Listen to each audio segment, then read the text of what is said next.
देखिए, हैरानी की बात इसलिए है क्योंकि इस वक्त बीजेपी 163 विधायकों के साथ सत्ता में है। माना जाता है कि सत्ता पक्ष जो रहता है चुनाव में वो जीतता है। पूरा जो सत्ता का जो समीकरण है वो लग गया था अमरवाड़ा चुनाव के लिए।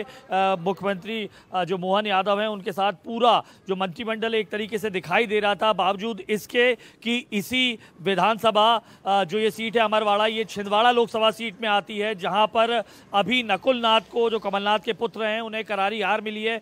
पहली बार 29 की 29 सीटें कांग्रेस के खाते में आई है, लेकिन तकरीबन 13वां राउंड चल रहा है। इस 13वें राउंड में 5000 से ज़्यादा वोटों से कांग्रेस आगे है। शुरुआती 3 राउंड्स में बीजेपी आगे है। ऐसे में मान के चला जा रहा था कि क्या इस बार बड़ा झटका मिलने वाला है उस अमरवाड़ा सीट से, जो हमेशा से कांग्रेस की सीट मानी जाती रही है। महज 4 महीने पहले ही इसी सीट से, अमरवाड़ा से, कांग्रेस के जो विधायक कमलेश शाह जीत कर आए थे, उन्होंने कांग्रेस को छोड़कर बीजेपी का दामन थामा था और इस वक्त वो बीजेपी के उम्मीदवार हैं।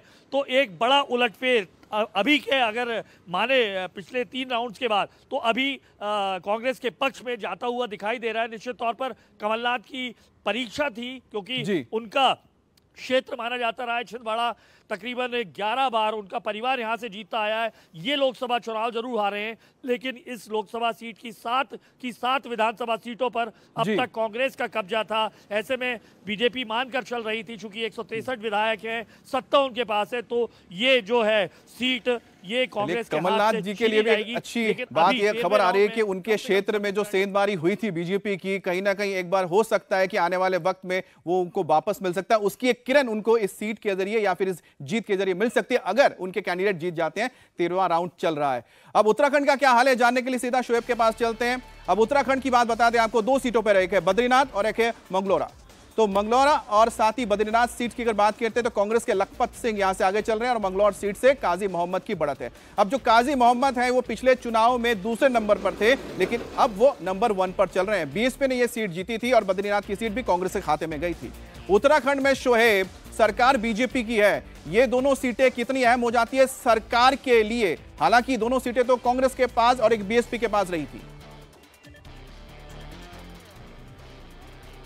बिल्कुल, 2022 में बद्रीनाथ सीट कांग्रेस ने जीती थी और मंगलौर सीट जो है वो बसपा ने जीती थी। लेकिन अभी हाल ही में लोकसभा चुनाव हुए, 5 सीटों पर बीजेपी ने कब्जा जमाया।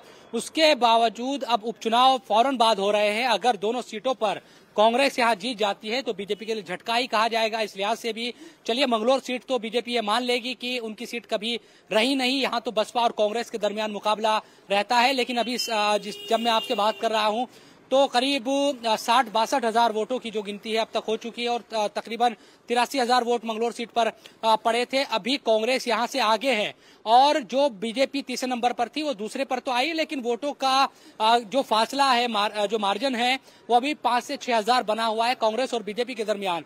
इसी तरह बद्रीनाथ की अगर बात करते हो, बद्रीनाथ सीट पर 2022 में तो कब्जा किया था कांग्रेस ने, लेकिन जो राजेंद्र भंडारी है उनका राजनीतिक इतिहास इसी तरह का रहा है। वो कभी कांग्रेस कभी बीजेपी में जाते रहे हैं।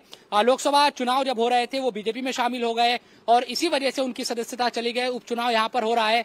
अगर ये सीट बीजेपी हार जाती है तो मैसेज ये जाएगा कि जनता ने दल बदलू जो राजनीति है उसको नकार दिया है और ऐसे नेताओं को जनता पसंद नहीं करती जो 6 महीने एक पार्टी में रहते हैं फिर बदलकर दूसरी पार्टी ज्वाइन कर लेते हैं। तो ये मैसेज बद्रीनाथ से जाएगा अगर बीजेपी यहाँ से हार जाती है। हालांकि दोनों सीटों पर बीजेपी ने मेहनत की और पुष्कर सिंह धामी जो उत्तराखंड के मुख्यमंत्री है वो लगातार प्रचार भी करते दिखे, तमाम नेता प्रचार करते दिखे दोनों सीटों पर। लेकिन अभी जब मैं आपसे बात कर रहा हूं दोनों ही सीटों पर, वैसे शोएब आपने जो बताया कि जो दल बदलू है उनको अगर जनता नकार रही है तो ऐसा मैसेज तो अब हम कह सकते हैं पंजाब से, खासतौर पर जालंधर की सीट से भी दिया जा चुका है, जहां पर जो विनिंग कैंडिडेट थे जब पार्टी बदली तो वो हार गए।